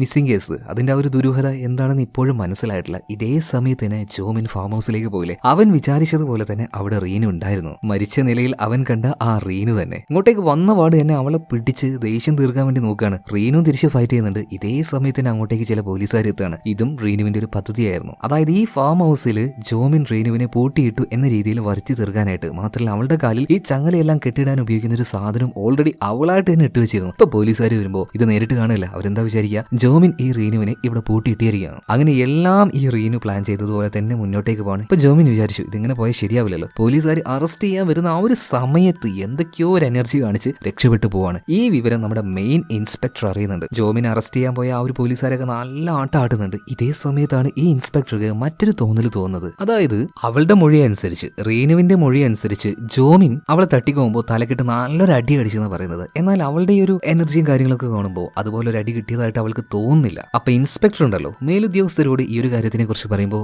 അവരൊരിക്കലും ഈ ഒരു കാര്യം എടുക്കുന്നേ ഇല്ല, ഇത് അക്സെപ്റ്റ് ചെയ്യുന്നില്ല. അങ്ങനെയൊന്നുമില്ല, പ്രതി അവൻ തന്നെയാണ്, ജോമിനെ തന്നെ പിടിക്കണമെന്ന് പറയണം. എന്തായാലും ഇൻസ്പെക്ടർ പറയുന്നത് അവർ കേൾക്കുന്നില്ല. അങ്ങനെ ഇൻസ്പെക്ടർ പുറത്തേക്ക് വന്നു. ആ സമയത്ത് അവർക്ക് വേണ്ടി ഒരു ലെറ്റർ വരികയാണ്. അത് അയച്ചത് ജോമിനായിരുന്നു. അതിലൊരു മാപ്പപേക്ഷയോ ഞാൻ പാവാണ് അങ്ങനെ ഇങ്ങനെ ഒന്നും ആയിരുന്നില്ല. ജോമിൻ എന്തൊക്കെ തെറ്റ് ചെയ്തു എന്ന് A to Z അവൻ അതിൽ എഴുതിയിട്ടുണ്ട്. ഇതുപോലെ ബാക്കിയുള്ളവരുടെ പേഴ്സണൽ ലൈഫ് ചുരണ്ടുന്നത് എന്റെ ഒരു ഹോബിയാണ്. അതുപോലെ അവളുടെ വീട്ടിലേക്ക് ഞാൻ പോയിട്ടുണ്ടായിരുന്നു. അങ്ങനെയുള്ള എല്ലാ കാര്യങ്ങളും അതിൽ എഴുതി വെച്ചിട്ടുണ്ട്. പിന്നെ രഹസ്യമായിട്ടൊന്ന് മീറ്റ് ചെയ്യാൻ പറ്റുമെന്നും ചോദിക്കുന്നുണ്ട്. ഓൾറെഡി ഈ റീനുവിന്റെ ദേഹത്ത് ഈ ഇൻസ്പെക്ടർക്ക് ഒരു സംശയമുണ്ട്. അതുകൊണ്ട് തന്നെ ഈ ജോമിനൊന്ന് മീറ്റ് ചെയ്യാന്ന് ഇൻസ്പെക്ടർ തീരുമാനിക്കുകയാണ്. അവൻ പറഞ്ഞ സ്ഥലത്തേക്ക് ഇൻസ്പെക്ടർ പോകുന്നുണ്ട്. അവരവിടെ വെച്ച് എന്തോന്ന് സംസാരിക്കുന്നുണ്ട്, പക്ഷെ എന്താണെന്ന് കാണിക്കുന്നില്ല. ഇതേ സമയത്ത് തന്നെ റീനുവിനെ നോക്കുകയാണെങ്കിൽ ഹോസ്പിറ്റലിൽ ആ ഒരു ട്രീറ്റ്മെന്റും കാര്യങ്ങളും കഴിഞ്ഞ് അവൾ പുറത്തേക്ക് ഇറങ്ങാണ്. അവളെ വീട്ടിലേക്ക് കൊണ്ടുപോകാനായിട്ട് നമ്മുടെ ഇൻസ്പെക്ടറും കൂടെ പോകുന്നുണ്ട് കേട്ടോ. അങ്ങനെ വീട്ടിലേക്ക് എത്തിയ റീനുവിന് എപ്പോഴത്തെയും പോലെ അവളായിട്ട് വെക്കുന്ന ആ ചുവന്ന കാർഡുണ്ടല്ലോ, ചുവന്ന കവർ ഉണ്ടല്ലോ, അവളുടെ വീട്ടിലും ദാണ്ടെ ഒരെണ്ണം വന്ന് കിടക്കുകയാണ്. ഇൻസ്പെക്ടർ കാണാതെ അവൾ അതെടുത്ത് നോക്കുന്നുണ്ട്. നോക്കുമ്പോൾ എന്താ, അവൾ സോഫയിൽ എങ്ങനെയാണോ രക്തം ഒലിപ്പിച്ച് കിടന്ന് മരിച്ചതായിട്ട് അഭിനയിച്ചത്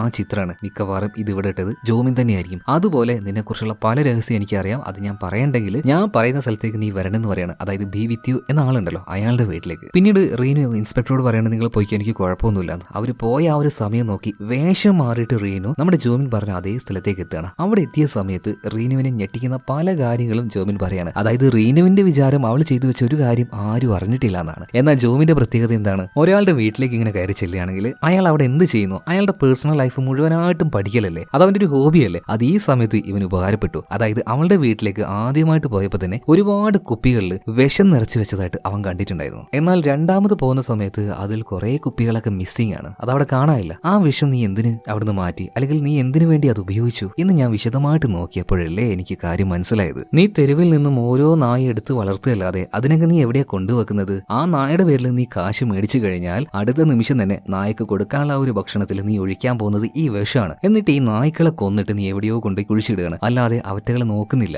ഈ രഹസ്യം ജോമിൻ മനസ്സിലാക്കി എന്ന് മനസ്സിലായപ്പോ റീനു ആകെ ഞെട്ടിപ്പോകുന്നുണ്ട്. ഇപ്പൊ റീനുവിന് നോക്കിയിട്ട് ജോമിൻ പറയണം, ഓ ഇത് കേട്ട് നീ ഇത്ര ഞെട്ടിപ്പോയോ എന്ന്. അടുത്ത കാര്യം കേട്ടാ നീ എങ്ങനെ ഞെട്ടിപ്പോകും? നിനക്ക് ഈ ജീവികളെ കൊല്ലലും മാത്രമല്ല മനുഷ്യരെ കൊല്ലലും ഒരു പുതിയ കാര്യമൊന്നുമല്ല. ആ ബീവിത്യു എന്നാളെ നീ കൊന്നു കളഞ്ഞില്ലേ, എന്നാൽ അതിനു മുന്നേ നീ വേറെയും ഒരു കൊലപാതകം ചെയ്തിട്ടില്ലേ? അവളാകെ ഷോക്കായി അങ്ങനെ നിൽക്കുന്ന അതേ സമയത്ത് തന്നെ അന്ന് ജോമിൻ ഇൻസ്പെക്ടറെ രഹസ്യമായിട്ട് മീറ്റ് ചെയ്തില്ലേ, അവിടെ എന്താണ് അവർ സംസാരിച്ചത് എന്ന് കാണിക്കാനിപ്പോ. നമ്മുടെ ജോമിൻ പറഞ്ഞ എല്ലാ കാര്യവും ഇൻസ്പെക്ടർ കേട്ടു. എന്നാൽ ഇൻസ്പെക്ടർ പറയാണ്, നീ പറയുന്നതിനൊന്നും യാതൊരു തെളിവുമില്ല. അവൾ ഇങ്ങനെയൊക്കെ ചെയ്തിട്ടുണ്ടെങ്കിൽ അല്ലെങ്കിൽ ആ ഒരു ബീവിത്യുവിനെ കൊന്നിട്ടുണ്ടെങ്കിൽ എന്താ അതിന് തെളിവ്? ഇതേ സമയത്ത് ജോമിനൊന്നും പറയാനില്ല. എന്നാൽ ഇൻസ്പെക്ടർ ഒരു ഫോട്ടോ കാണിച്ചു കൊടുക്കുന്നുണ്ട്. ഈ പെൺകുട്ടിയെ നീ എവിടെയെങ്കിലും കണ്ടിട്ടുണ്ടോ? അതായത് ഇത് റീനുവിന്റെ കൂട്ടുകാരിയായിരുന്നു ലിസി. കുറച്ച് മാസങ്ങൾക്ക് മുന്നേ ഇവളെ കാണാതായിട്ടുണ്ട്. പക്ഷെ ഇതുവരെയായിട്ടും ഒരു തുമ്പും വാലും കിട്ടിയിട്ടില്ല. ഇപ്പൊ നമ്മുടെ ഈ ജോമിന് എന്തോ ഒരു സംശയം തോന്നാണ്. മാഡം, ഞാൻ അവളെ പലതവണയായിട്ട് ഫോളോ ചെയ്തിട്ടുണ്ട്. ആ സമയത്ത് അവൾ ഒരു കാട്ടിലേക്ക് പോവാറുണ്ടായിരുന്നു. മിക്കവാറും ചിലപ്പോൾ ആ കാട്ടിലായിരിക്കും ഈ ഒരു പെണ്ണിനെ അവൾ കൊന്നു കുഴിച്ചു മൂടിയിട്ടുണ്ടാവുക. അതായത് ലിസിയെ ഈ റീനു കൊന്നിട്ടുണ്ടാവുമോ എന്നുള്ള ആ ഒരു കാര്യം ജോമിനും അതുപോലെ തന്നെ ഇൻസ്പെക്ടറും അന്ന് അവിടെ വെച്ച് സംസാരിച്ചു.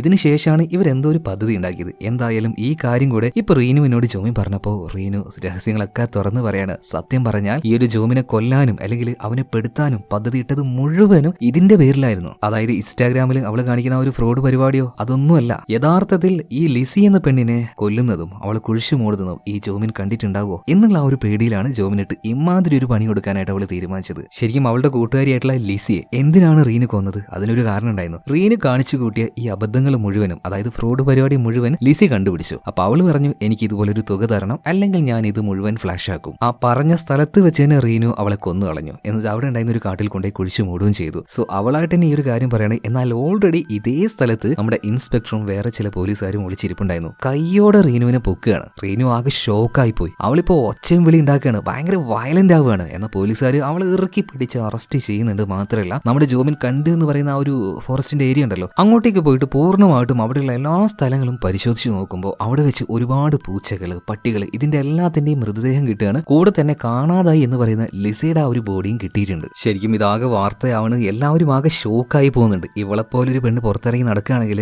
അത് ഇനിയും കൂടുതലായിട്ട് പല പല പ്രശ്നങ്ങളുണ്ടാകും. അതുകൊണ്ട് തന്നെ അവൾക്ക് എന്താ പറയാ, വലിയൊരു പണിഷ്മെന്റ് കിട്ടുകയാണ്. മരണം വരെ അവൾ ഇനി ജയിലിൽ കിടക്കണം. അതുപോലെ നമ്മുടെ ജോമിനെയും പോലീസുകാർ വെറുതെ വിട്ടൊന്നുമില്ല കേട്ടോ. അവൻ ചെറിയ ചെറിയ മിസ്റ്റേക്കുകളൊക്കെ ചെയ്തിട്ടില്ല. അനുവാദം ഇല്ലാതെ പല ആൾക്കാരുടെയും വീടുകളിലേക്ക് കയറിപ്പോയില്ലേ, അതിനായിട്ട് അവന് ചെറിയൊരു പണിഷ്മെന്റ് കിട്ടിയിട്ടുണ്ട്. എന്തായാലും കുറച്ച് മാസങ്ങൾ കൊണ്ട് തന്നെ അവൻ റിലീസ് ആവുകയാണ്. അവൻ റിലീസായ അതേ സമയത്ത് തന്നെ നേരെ കാണാൻ ചെല്ലുന്നത് ഇൻസ്പെക്ടറെയാണ്. കാരണം അവരില്ലായിരുന്നെങ്കിൽ ജോമിൻ പെടാൻ പോകുന്നത് ഒരു കൊലപാതക കേസും അതുപോലെ തന്നെ ഒരു കിഡ്നാപ്പിംഗ് കേസിലായിരുന്നു. ഒരുപാട് വർഷം അവൻ ജയിലിൽ കിടക്കായിരുന്നു. തൽക്കാലത്തേക്ക് ജസ്റ്റ് എസ്കേപ്പ് എന്ന് പറയാം. എന്തായാലും ബാക്കിയുള്ള അവരുടെ ലൈഫിലേക്ക് ഇനി അനാവശ്യമായിട്ട് നോക്കില്ല എന്ന് അവൻ തീരുമാനിക്കുകയാണ്. അവന്റെ ഈ ഒരു ഹാബിറ്റ് കൊണ്ട് മാത്രമാണ് റീനുവിനും ഈ ഒരു അവസ്ഥ വന്നത്, അതുപോലെ തന്നെ അവനും ഈ ഒരു അവസ്ഥ വന്നത്. ഇനി എന്തായാലും ഇമാതിരി ലക്ഷണം കെട്ട പരിപാടിക്ക് നിൽക്കില്ല എന്ന് മനസ്സിൽ കണ്ടുകൊണ്ട് തന്നെ അവനിപ്പോ അവന്റെ പണി നോക്കി പോവാണ്. ഇവിടെ ഈ സിനിമ തീരുകയാണ്. എങ്ങനെ ഈ കഥ നിങ്ങൾക്ക് ഇഷ്ടമായോ? ഇഷ്ടമായാൽ തീർച്ചയായിട്ടും നമ്മുടെ ഈ ഒരു വീഡിയോ ലൈക്ക് ചെയ്യുക, കമന്റ് ബോക്സിലൂടെ നിങ്ങളുടെ അഭിപ്രായങ്ങൾ അറിയിക്കുക. അപ്പൊ അടുത്ത വീഡിയോയിൽ നമുക്ക് വീണ്ടും കാണാം. Okay, by.